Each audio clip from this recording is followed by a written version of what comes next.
ডিউটির থেকে বাড়িতে এসে দেখছি তেলে ভাজার গন্ধ। তাড়াতাড়ি করে ব্যাগ ট্যাগ রেখে জামা কাপড় ছেড়েই চলে এসেছি রান্নাঘরে। দেখছি বৃষ্টি পড়ছে, এই বৃষ্টির মধ্যে মার রান্নাঘরে তেলে ভাজার গন্ধ কি করে সেটাই দেখাবো তোমাদেরকেও, আর আমিও দেখব। তাই চলো বেশি কথা না বলে ভিডিওটা শুরু করি। আমি মেঘা, মেঘশ্রীর ওয়েলকাম। আশা করি সকলে বেশ ভালো আছেন, সুস্থ আছেন, আর আমরাও বেশ ভালো আছি।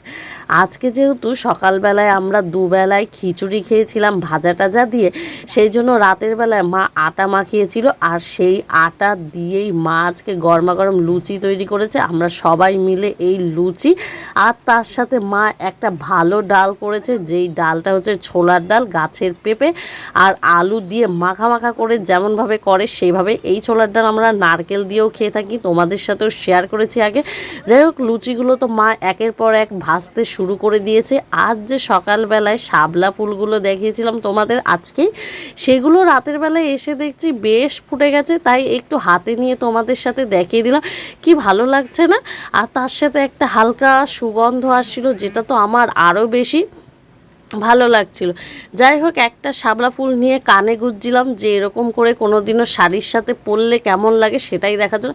মুখে তো দেখলাম বেশ ভালো লাগছে। তা যাই হোক, মার ওইদিকে দেখি লুচি হয়ে গেছে এক থালা, আর আমি গোটা 3টে লুচি নিয়ে এক বাটি ছোলার ডালের সাথে খেতে শুরু করে দেবো, কারণ রাত অনেক বেজে গেছে। আমি এসেছি 10টার পরে, তারপরে আরও দেরি হবে বাবা আস্তে আস্তে। তাই আমরা যারা যারা রান্নাঘর থেকে খাবো, আমি দিদি তারা খেয়ে নিচ্ছি। বাবারটা নিয়ে চলে যাব, আর বাবার যদি চলে আসে এখান থেকেই খেয়ে নেবে, সেই জন্য। আর তোমরা বৃষ্টির দিনে কে কী খেয়েছো অবশ্যই আমাকে জানাতে পারো, অবশ্যই।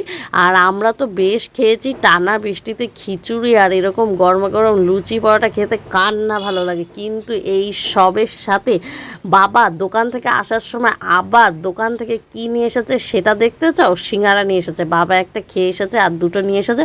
অন্যদিন বাবা কখনো বিকেলবেলা কিছু নিতে আসলে বা কিছু রাখতে আসলে তখন এরকম ভাজাপুরি দিয়ে যায়, সেটা বেশ মজা লাগে। তো আজকে বৃষ্টির দিনও বাবা একটা খেয়েছে, আর 2টো ছিল সেটা নিয়েছে।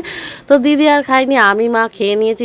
দুটো সিঙ্গারা খেয়ে দিয়ে বাবার জন্য থালাটা সাজিয়ে নিয়ে এসে চলে এসেছি রীতিমতো ঘরে, কারণ বাবাও চলে এসেছে। আর সারাদিনের নির্মচাপ, এখান থেকে ওখানে শুধু ভিজে যাচ্ছি।